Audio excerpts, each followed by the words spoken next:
Sê mense, is ek nou weer terug om julle nog 'n stukkie van my storieetjie te vertel. En ek vertel hom met my hart uit. En die wat my nou nog nie ken nie.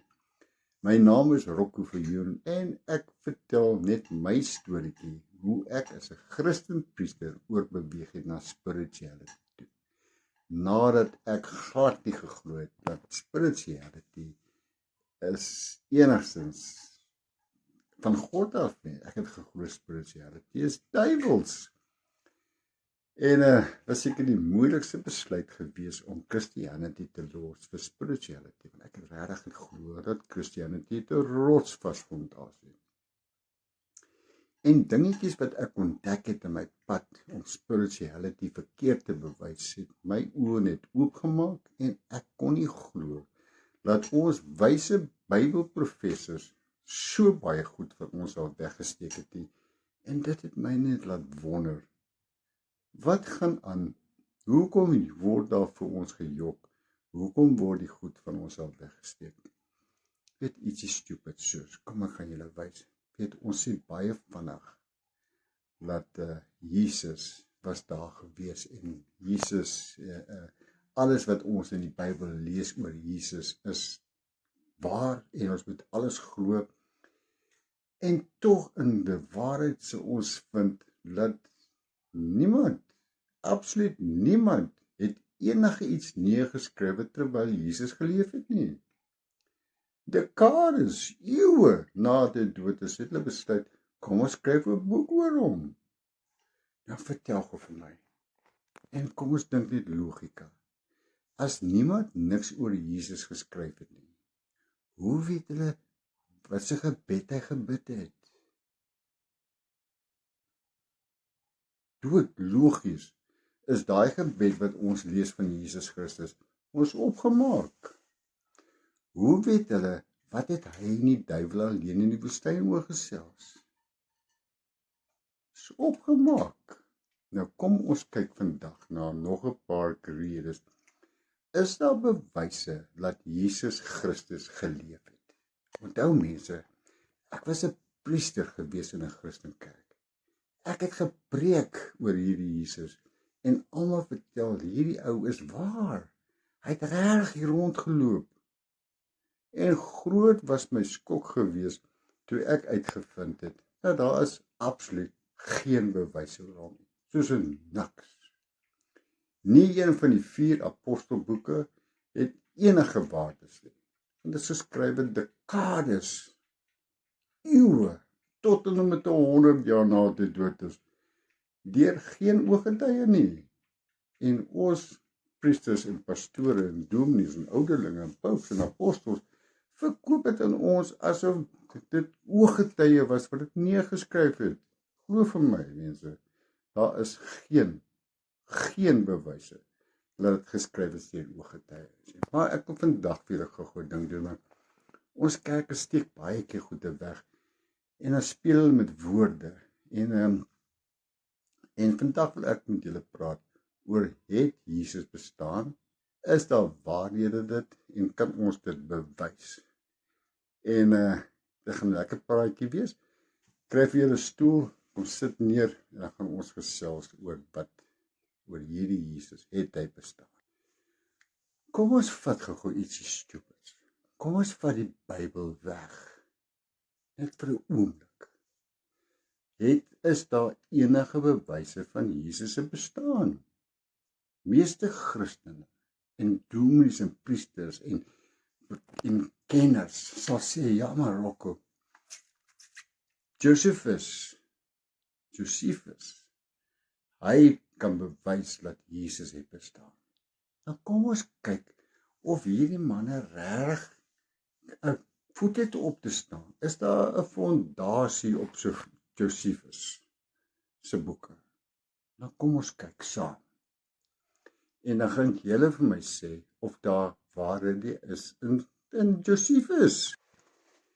Het julle geweet dat meeste kenners en skeptics sê dat Josephus se boeke is almal vervalste boeke? Het julle dit geweet? Dinge wat jou pastoor en jou dominee en jou ouderlinge en baie van jou scholars nie vir ons vertel het nie. En die ergste is, ons skolaars het net besluit dat hulle die krag en die power om sulke goed van ons al weggesteek het. Nou kom ons kyk 'n bietjie verder. Kom ons ondersoek Josephus 'n bietjie. Josephus was 'n historikus gewees. Hy is gebore omtrent so 37 jaar na Jesus. So in ander woorde, hy is nie 'n ooggetuie nie.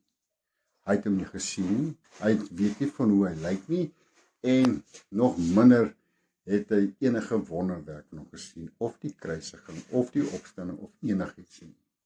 Maar tog lees ons in die geskrifte wat hy geskryf het, die Antiquities of the Jews, hier 93 en 94 jaar na Christus.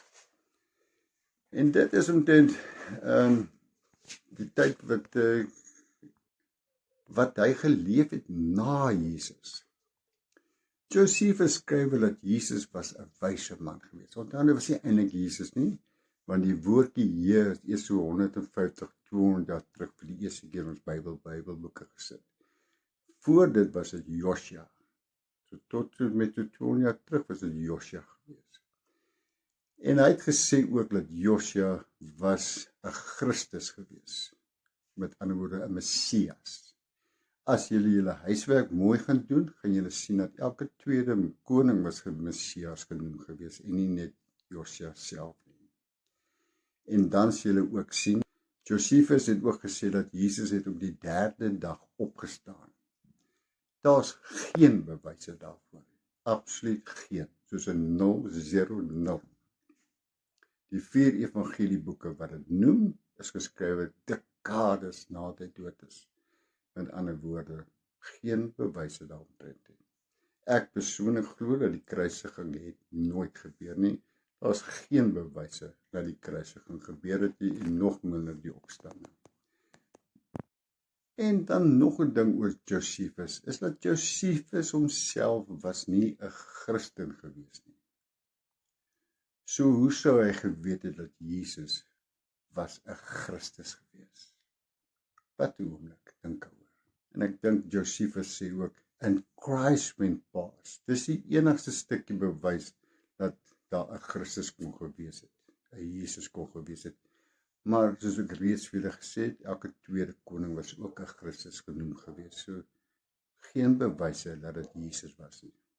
En dan was daar ook bekende skrywers wat in die Christentye geleef het, soos Organ het ook geskrywe het ook boeke geskrywe, en hy het self in sy boeke geskrywe dat Josephus het nie geglo dat Jesus was 'n Christus gewees nie. Soos interessant dat ander mense sê hy het nie geglo dat Jesus 'n Christus is, maar hy skryf in sy eie boek dat Jesus is Christus. Dis hoekom baie sê dat Josephus se boeke is later opgemaak, maar nou is valse boeke. So met ander woorde, dis 'n direkte teenstrydigheid tussen wat die twee sê. So met ander woorde, scholars sit nie om dieselfde vuur as dit kom by die Josephus se argument dat Jesus Christus is nie. Baie van hulle besef dat die boeke vals is. En nog steeds gebruik ons dominees en pastore en sekere scholars dit as 'n verskoning om te sê, Josephus kan bewys dat Jesus het gelewe. Maar ons word almal 'n poep gevoer sonder dat ons dit besef. En wat scholars ook vir ons vandag vertel is dat hierdie woorde wat ingeskryf is by Josephus se geskrifte is wat later bygevoeg was. En wat later deur Christene skrifgeleerdes aangepas was. En dit staan bekend as interpolasie. So, wat die mense nie besef nie, en wat baie dominees en pastore en ouderlinge en apostels en popes en goede nie vir hulle vertel nie. Daar is geen oorspronklike manuskrip van Josephus nie. Kopies op kopies, net soos die 4 evangelieboeke, net kopies op kopies, net soos apostel Paul se boeke, net kopies op kopies. Is dit nie 'n rooi vlaggie nie? En is alles wat oorgeskrywe was deur Christen monks. Dis wie dit geskryf het. Ek wonder baie keer, het die kerk nie hulle eie boeke geskrywe nie, want dit is nogal snaaks, dat 80 evangelieboeke verwerk was, wat geskrywe in die Aramees en Hebreëus, en skielik kom hierdie boeke wat die kerk so gebruik, uit Rome uit, geskrywe in Hooggrieks. Sien julle, ryk julle nie ook 'n rottie? En dit is hoekom Rocco sy video's maak, om te sê ons, kyk 'n bietjie hierna, kyk 'n bietjie daarna. Wat interessant is, dat hierdie deel word deur meeste geleerdes as eg aanvaar. En dit is baie belangrik, want dit hy verwys na 'n bekende figuur. Nou, kom ons kyk 'n bietjie na 'n sterker, maar nie 'n Christusbron nie. En dan kyk ons wat kan ons daar vind. En nou gaan ek julle 'n boek wys wat min Christene werklik lees. En dit is Tacitus. Tacitus was 'n Romeinse senator. Hy was geen Christen simpatie nie. In die jaar 116 na Christus skryf hy. Hy skryf dat Christus was tereggestel gewees onder Pontius Pilatus tydens Tiberius se regering. En ons moet ook onthou dat Tacitus het Christene gehaat. En as julle nou nog nie weet nie, as ek sê Christene, dan het hy nie gepraat van Christene soos ek en jy nie. Nee, daardie was spiritual mense. Lang voor Christianity soos ek en jy ken, het almal meeste mense spirituality beoefen. En keiser Konstantin het die naam Christianity op hulle afgedwing. Met ander woorde, hulle was genoem Christians. En dit is waar dit vandaan kom. Hulle was nog altyd 100% spiritual. En hy het hulle as skuwelike, bygelowige mense genoem. En julle gaan my saamstem, dit maak sy getuigenis sterker en nie swakker nie. Met ander woorde, hy het geen rede gehad om hulle te help nie. Geen, hy het hulle gehaat. En nou kom ons by Plimfie de Jong, ook 'n skrywer. En hy skryf oor Christene. En hy sê, hulle het vir Jesus aanbid as 'n God. En hulle het liedere aan hom gesing. En hy bevestig dat daar vroeër aanbiddings was. En dan natuurlik was daar Lucian of Samosata. Hy was 'n sportchristen gewees. En hy het geskryf in sy boek, hulle aanbid 'n gekruisige man. En as jy mooi luister, is dit weer eens 'n vyandige bron gewees. Nou vat gou 'n minuut of twee, dink gou hier aan. En hierdie is 'n eerlike waarheid wat ek met julle deel. As wat ons wel weet, is dat Josia het regtig bestaan. Dit weet ons. Of Josia Jesus is, ek sê nog steeds nie, maar Josia het bestaan.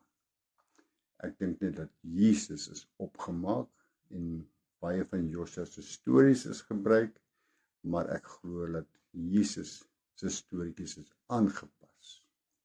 Omdat nêrens in die wêreld kan jy enige wonderwerke van Jesus buite die Bybel kry. Jy kan geen wonderwerke van Josia buite die Bybel kry. Maar jy kry die wonderwerke wat Jesus gedoen het wel in geskrifte soos Horus en Dionysus en Trishna en Martha, ancient gods wat tot 1000 jaar voor Jesus geleef het. Dan sien jy die storieetjies van die opstanding, die storieetjies van 'n geloop op water, die storieetjies water en wyn verander, die storieetjies van hy het wonderwerke verrig, hy was die seun van God genoem en 'n klomp dinge gaan julle sien, dit kom van daai storieetjies af. Dis amper asof hulle daar gaan steel het en ingeëdit het agter hierdie Jesus se naam in ons Bybels. Want dit is ook genoem dat Jesus is gebore 25 Desember en net soos Horus gebore op 25 Desember, net soos Trishna gebore op 25 net soos, verstaan julle wat ek julle sê? Was Josia gekruisig? Josia was nie gekruisig, daar is geen bewys dat hy gekruisig was nie. Was Jesus gekruisig? Ek sê nee, Daar's geen bewyse dat Jesus gekruisig was nie. So die vraag is, het Joshua dan regtig bestaan? Ons weet hy het. Maar die vraag is nie uit te bestaan nie. Die vraag was, wie was hy regtig? En wie die storieetjies verander, sodat ons dit vandag het. Want as jy teruggaan in geskiedenis, gaan jy vind dat Joshua het 100% spirituality beoefen. En nie eendag Christianity soos ek en jy dit vandag ken. Nie eendag nie. Hy het nie geglo in kerke nie, hy het nie geglo in Bybels nie, hy het nie geglo in dat jy 'n middelman wees om God in jouself te vind nie, en hy het nog minder geglo in Christianity, omdat Christianity soos ek jy ken eers 325 jaar na hom ontstaan het. Dit is ons kerke, wat in my oë, wat hulle eie boeke geskryf het, om ons te laat dink, dat Jesus het rondgestap in die tyd toe Konstantin die kerk begin het. Nou ja, mense, dit is my storieetjie, en julle is baie welkom om my vrae te vra, en kan my vra hoekom ek so sê. Maar voor ek afsluit, wil ek net vir julle vertel, laat onthou mooi, Jesus was net 'n naam, en Jesus was nie die ware seun van God se naam gewees nie. Met ander woorde, jou naam is Dirkie of Sandra of Sunny, is net 'n naam. Jesus is net 'n naam. En dan onthou dat die liggaam, sê die Bybel, is net 'n instrument, niks anders as 'n instrument nie, en dit gaan dood in sy 70 of 80 jaar. Né? So in 'n ander woorde, dit gaan nie hemel toe. So hoekom aanbid julle vleis? Hoekom wag julle vir vleis om eendag te kom? En waar lees julle dat Jesus weer op die wolk gaan kom? Staan nergens, ja, staan Christ will return. En as julle net 'n bietjie moeite doen en julle gaan ondersoek en julle vind dat Christus is in elke liewe mens. Klink dit nie meer waar as ek vir julle sê, ons moet Christus in onsself wakker maak. Ons moet Christus word. Ons moet daai lig word. In plaas wat ons dus na kerke luister, wat vir ons sê, nee, wag, hy gaan eendag op 'n wolkie kom. Hulle doen dit nou al vir 2000 jaar. En elke keer soek hulle betaling daarvoor. Bring net nog tiendes asseblief. Maar dink vir een oomblik, as ons almal Christus in onsself wakker maak, dan sal aarde so in hemel verander. En dit is wat Joshua graag wou gehad het. Hy het gesê, alles wat ek kan doen, kan julle ook doen en meer. En is 2000 jaar later, en geen Christen kan doen wat Jesus gedoen het. Hoe is dit moontlik? Is dit nie 'n rooi vlaggie nie? So met ander woorde, mense, daarom glo ek in spirituality, want in spirituality glo hulle vas, dat ek en jy met Christus word. Net vir die laaste ding, wat ons kerke ook vir ons voer, as die waarheid. Was Jesus die enigste seun van God? Nee, dit is ook wat King James verander het. In alle Bybels voor King James staan daar geskrywe dat Jesus was ook 'n seun van God. King James het dit verander dat dit lyk asof hy die enigste seun van God was. En kom ons dink deur logika, as Christus in elke liewe mens is, in jou ook. En Christus is gebore uit God uit. Is ek en jy nie dan ook seuns en dogters van God nie? Natuurlik. King James het ons gevang, deur ons te laat sit en wag vir iemand om te kom, in plaas om daai liggie te word. En so het kerke vir ons beheer nou vir duisende jare. En dis hoekom Rocco sy video's maak en sê, ouens, kyk 'n bietjie buite die boks. Kyk 'n bietjie hierna en luister daarna en gaan ondersoek dit. Dan gaan julle vind, as God binne in jou bly, Christus is binne in jou, dit is die tempel, hoekom het jy 'n middelman nodig? Maak ons die sin nie, ne? En weet julle wat? Jesus het ook nie geglo aan middelmanne nie. So hoekom doen jy dan? Jesus het nie geglo aan kerk nie. Hoekom gaan jy kerk toe? Jesus het nie geglo aan tiendes nie. Hoekom offer jy tiendes? Jesus het nie geglo in Bybels nie. Hoekom hang jy 'n Bybel aan? Net 'n vraagie wat elkeen van ons onsself moet afvra. Nou gaan ek afsluit met hierdie woorde. Ek glo, en dit is wat ons as spiritual mense glo, dat God bly in elke liewe mens op hierdie aarde. As jy 'n goeie mens is en jy doen goed aan ander, maak nie saak of jy Christen is of 'n boesman in die bos of 'n Maori is nie. As jy goed doen vir ander en jy jou liggie skyn, en jy is lief vir alle lewe op die aarde en jy gee om vir ou mense, hoekom gaan jy nie hemel toe gaan nie? Dink 'n bietjie daaroor. Maak mos nie sin nie. As ons sê God is liefde, dan beteken elke liewe mens op die aarde, maak nie saak in wat jy geloof jy is nie. As jy 'n goeie mens is met 'n goeie hart, jy saligheid kry. Dis net kerke wat ons laat glo het dat jy kan net saligheid bekry deur Christianity. Dis nie die waarheid nie. Net jy en jy alleen dra die mandjie na die markplein toe. Baie dankie, lekker aand vir julle.